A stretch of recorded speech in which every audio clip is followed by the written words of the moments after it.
Bonjour, je vous propose ici la deuxième partie de la série des Pawan Muktasana dites anti-rhumatismales. Donc sur l'autre vidéo, c'est les mouvements qui intéressent plutôt le bas du corps, et là je vais vous montrer les mouvements qui permettent en fait de nettoyer entre guillemets vos articulations, donc du haut du corps. Premier mouvement, vous levez un petit peu les bras et on s'intéresse aux doigts. Vous allez plier vos doigts, on enferme les pouces à l'intérieur et puis on retend, on referme. Voilà, et là vous le faites une dizaine de fois.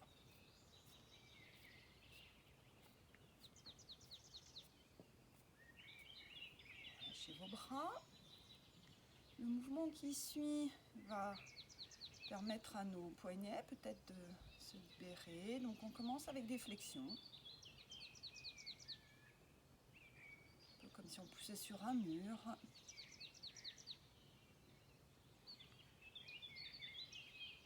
Entre chaque mouvement, c'est important de bien lâcher les bras pour ne pas trop solliciter les épaules. On continue avec un mouvement qui, là aussi, intéresse le poignet. Alors, deux façons de faire cette rotation des poignets. On monte les mains à peu près à hauteur d'épaule. De nouveau, on enferme les pouces dans les mains et on fait faire des rotations au poignet. Alors ça, c'est une manière de le pratiquer. Ce que je trouve intéressant aussi, c'est de venir bloquer le coude là contre le thorax. On maintient le poignet, là, juste, on met la main opposée juste en dessous du poignet. Et ça permet vraiment de ne faire travailler ici que le poignet, parce que souvent, le coude et l'épaule bougent un petit peu. Donc là, ici, ils sont bloqués. Et puis bien sûr, on inverse. Donc ces mouvements, vous les faites dans un sens. Toujours peut-être le repère de 10 fois, et puis on inverse. Moi je vous rappelle, dans les vidéos, je ne les fais pas forcément 10 fois. On relâche. On continue. Maintenant, on va s'intéresser un petit peu plus aux coudes. Donc on monte les coudes à peu près hauteur d'épaule, et puis on déplie les bras vers l'avant, on ramène les mains vers les épaules.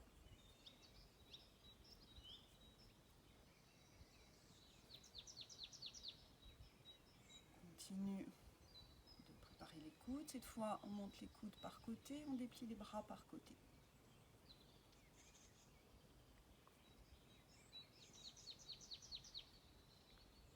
On peut le faire tout à fait sur une chaise. Là, moi, je suis à genoux, mais vous pouvez le faire assis sur une chaise, sur un banc. On relâche un petit peu les bras. On poursuit. On continue de préparer, alors ici un peu plus les épaules, donc on pose les mains sur les épaules et puis on monte les coudes de nouveau à peu près à hauteur des épaules et on dessine des petits cercles dans un sens et on va augmenter progressivement l'amplitude des cercles jusqu'à peut-être à un certain moment rapprocher donc les coudes du thorax et peut-être les faire se toucher. Vous êtes très vigilant quant à ce que vous ressentez dans vos épaules. S'il y a le moindre pincement, ne faites pas ces mouvements. On inverse. Là aussi, on peut commencer avec des petits cercles et on augmente progressivement.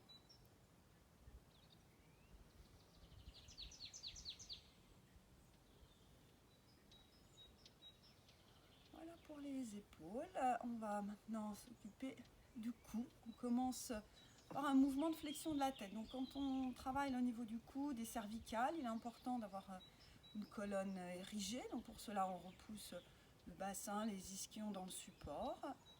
Et on laisse lentement le menton descendre, remonter. Quand on monte la tête, ne cherchez pas la flexion maximale sur l'arrière. Vérifiez dans vos mouvements de la nuque que les mâchoires soient bien libres. Mouvement de oui, on ramène la tête dans son axe et on enchaîne avec des mouvements de non.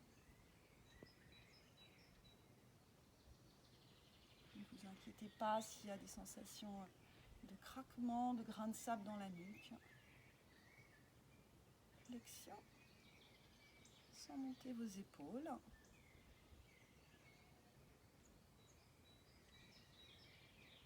Et enfin, rotation complète de la tête.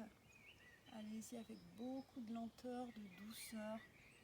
Et je vous rappelle que pendant toutes vos pratiques, même si ici ce sont des pratiques mouvements simples, il est toujours important d'être relié à son corps, d'être relié à son ressenti.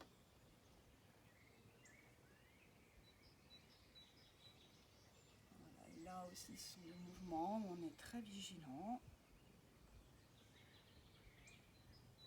Ce qui vous intéresse, c'est le vécu. Dans un yoga, on est dans la conscience de ce qui se passe en soi. Voilà pour cette deuxième partie de la série anti-rhumatismale des Pawanukasana. Merci beaucoup.